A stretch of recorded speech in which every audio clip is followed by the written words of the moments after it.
Hello guys, welcome back to my YouTube channel. ඔන්න ඉතින් මම අද අරගෙන ආවේ ගෙදරදීම හදාගන්න පුළුවන් රසම රස පාස්ටා එකක්. ඉතින් අපි යම් මේක හදාගන්න විදිය බලන්න.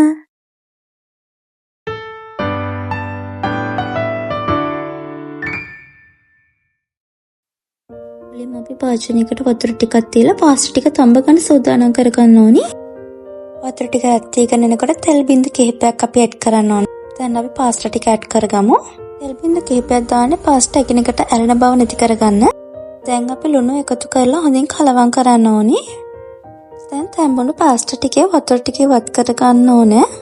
පාස්ටා එක හදාගන්න කැමති එළවලුවක් ගන්න පුළුවන්. මම අරන් තියෙන ලීක්ස් කැරට්. අපිට පාස්ටා පේස්ට් එක හදාගන්න තක්කාලි, ලුණු, සුදු ලුණු, නයි මිරිස් සහ ඉඟුරු කෑල්ලක් ඕනි වෙනවා. සුදු ලුණු ටිකක් වැඩියෙන් ගන්න. සුදු ලුණු වලින් තමයි මේකේ රස හරියටම එන්නේ. මේකට ගම්මිරිස් ටිකක් එකතු කරලා බ්ලෙන්ඩ් කරගන්න ඕනි.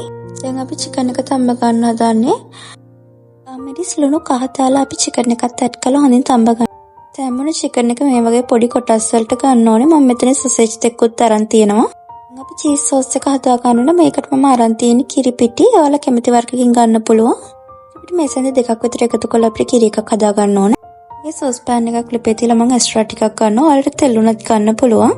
මම එකතු කරපු එක්ස්ට්‍රා එකට පාන් පිටි මේ සඳ දෙකක් විතර එකතු කරනවා. ඒත් එක්කම අපි හදාගත්ත කිරි එක මේකට ඇඩ් කරලා හොඳින් කලවම් කරන්න ඕනි. මේකේ කැට හිටින්නේ නැහැ නිසා කැට හිටින්නේ නැති වෙන්න කලවම් කරගන්න ඕනි. ඒත් එක්කම මේකට ගම්මිරිස් ලුණු ඔයාලගේ රස අනුව ඇඩ් කරන්න ඕනි. ඔයාලා මේක හොඳට මික්ස් කරනකොට හොඳ ක්‍රීමි ගතියක් එනවා. මේක තමයි අපි හදාගත්ත චීස් සෝස් එක. මේක හරිම රසයි. මේ වෙලාවේ ඔයාලට ලුණු අඩු වැඩි වශයෙන් එකතු කරන්න පුළුවන්. දැන් අපේ චීස් සෝස් එක ලෑස්ති. මෙන්න මේ විදිහට හොඳ උකු ගතියකට එනවා. දැන් අපේ ලිප ඕෆ් කරලා මේක නිවෙන්න තියන්න ඕනි. දැන් අපේ ඔක්කොම වගේ වැඩි ඉවරයි. දැන් අපි පාස්ටා ටික හදාගන්න යන්නේ. මේ භාජනයක් ලිපේ තියලා එකක් මේ විදිහට ෆ්‍රයි කරගන්නවා. ඒකටම අපි මීට් ටික සොසේජ් ටික ඇඩ් කරගන්නවා. විනාඩි දෙකකට විතර පස්සේ අපි කැරට් ටික ඇඩ් කරලා හොඳින් කලවම් කරනවා.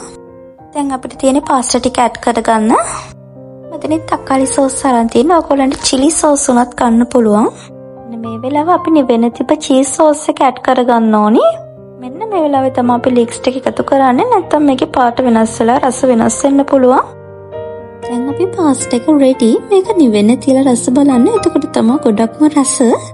බොහොම ස්තුතියි මගේ වීඩියෝ එක බලුවට. ඉතින් අලුත් වීඩියෝ එකක් අරගෙන පරිස්සමින් ඉන්න.